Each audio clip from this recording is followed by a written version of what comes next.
All right, welcome back, everybody. This is Little Cheddar, and we are in the middle of the last quarterfinals match here at the Varsity Club. And I am now sitting with 16-year-old Logan Hisel. Welcome to the booth for the very first time. Much appreciated. Glad to have you. Oh, yeah. Tell us a little bit about yourself, Logan. So I'm 16 years old.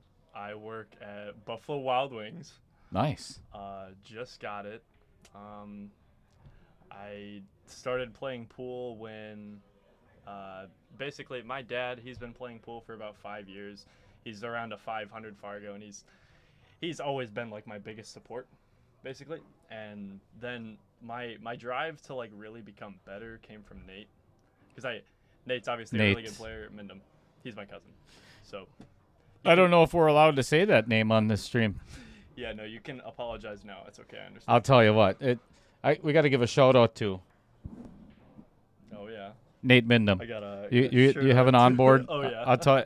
I know this is your player spotlight, but Nate's done a lot for me as well. No. Him and Alex Van Boxel for getting all of our jerseys and everything else, which you're going to be getting one of these after this match, whether you win or lose. So anyway, so you've been working with Nate. I mean, he hasn't really given me much lessons. We shot WSPA last year together in the doubles division. We got second, and I learned a bit from him there. He's a really great player, and he's a great guy too. So yeah, that's about me. All right, so you've been playing for 2 years. Yep. Favorite game is 10 ball. Any particular reason why? I'm just a big rotation fan. Always have been. Okay. And 9 ball, obviously slop. And so I don't know. I just picked 10 ball.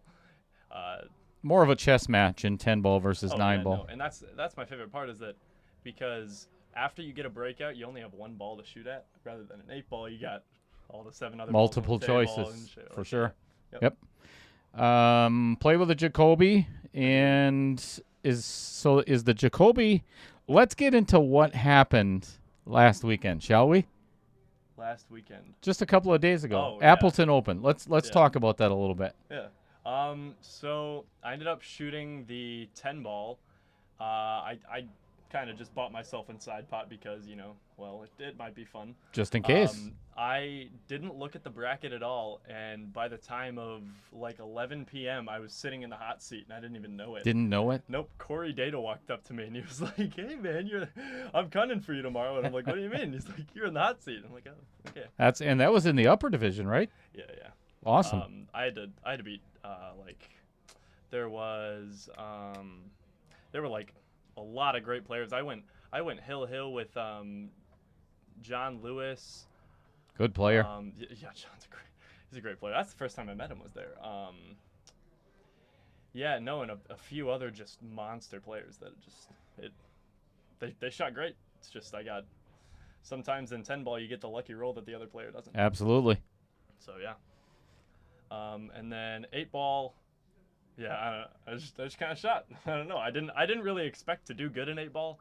Mike Taylor was actually the one that made me go buy my side pot.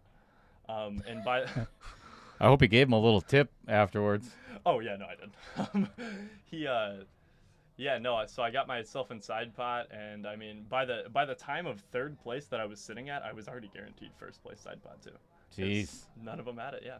What an incredible weekend.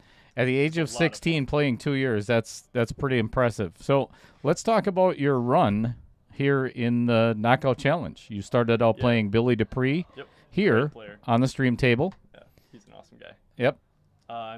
That was 9 ball, if I remember correctly, right? That was 9 ball, and then I shot 8 ball against Adam and Anthony. Mm-hmm. Yeah, Anthony shot great. It's just he had a few like minor mistakes that he was making. Like he would leave himself like a bit off on a ball, and then he would miss it because of it. And that was his problem. Very key. I played some great safes, and he got a hit almost every time. That was impressive. So let's talk about. So you're still in school, junior. I'm assuming, right? Yeah. Is there college plans after school, or what would you like to do after high school? I do wanna, if I can get good enough as to where I can like jump into the onboard and kind of do that with Nate, that would be great. If not, I've always been into like computers, so I want to go into like programming if I can. I've always been interested in that stuff. Like I build PCs. I really wanna learn how to program, and I'm taking some classes for it right now. So. Yeah. Well, you'll always have a job if you do that. Yeah, I mean, computers aren't going anywhere. So, Yeah, right. Other than pool, do you have any hobbies outside of pool itself, or is this? Let me ask you. Let me rephrase that. Is there thoughts maybe somewhere in the future if you want to continue on the path that you're on, to potentially becoming pro or trying to become a pro? For sure, yeah, for sure. Okay. That's one of my biggest goals. I really want to get to that pro level. It's just I started when like my late 14s, and it's just I don't know. I don't have enough experience yet. You know. Yeah, and once, as everybody else knows that's a pool player, all of our viewers, once it's in your blood, it doesn't go away. It doesn't. It's no here to matter stay. How much it pisses you off. Oh, it no stays doubt. There, man. It really does, yeah. Yeah, you're in for a lot of disappointment too. Right. You know, especially working with Nate. Yeah. Just kidding. Oh, I know. I've experienced. Yeah. Just kidding, Nate. You got to give him some crap. Always, So, man. in preparation for a match tonight, what do you do mentally? Mentally, I don't know. I just try not to think about it. I more or less do other hobbies. Like I'll go play video games. I'll go hang out with my brother or whatever, stuff like that. I don't really think much about it. I more or less physically prepare myself, because mentally, obviously I'm not the most chill-headed player, but like, you know, I like to prepare myself a lot more physically than I do mentally. Okay. So yeah. That's actually a great attitude. Yeah, because I remember, and again, not about me, but I remember back when I was your age and playing, there was no fear. You know, it's just get out and play. And you don't have all of the past memories of misses or, you know, bad tournaments or whatever else to weigh you on your head, you know. So at your age, yeah, that's a good way to think. Just get up and play. I don't know. In this run that I've made in the outer points, I don't think I should have even like gone this far. Like I think I shot pretty great I had to beat all of these great players that I thought I would never beat. And I don't know, I'm just happy with here you are. I'm just happy with where I am in the run that I've made in this tournament. Awesome.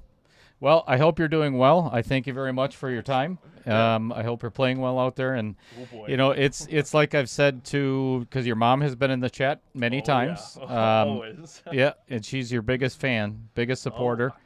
Is, you know, you keep your cool. You keep your mental side of things, you know, because you're going to miss. You're going to make great shots. Always come to the table with a positive attitude, you know, and it's a big obstacle sometimes. Yeah, that's something that Derek Toshik actually taught me. With the past few weeks, we've been talking, and he's taught me so much about like all of my mental, even preparation for a match, even though I don't do some, but like still, it's like you got to get in the right mindset when you're about to play a big match, and like we are our own worst critic. You know, and that was me back to, you know, when I missed it. Oh, it pissed me off. But yeah. Anyway, I hope you're doing well in the match, and I thank you very much for your time. And enjoy the rest of the knockout challenge. Oh, I will. This has been a blast, man. Cool. Awesome.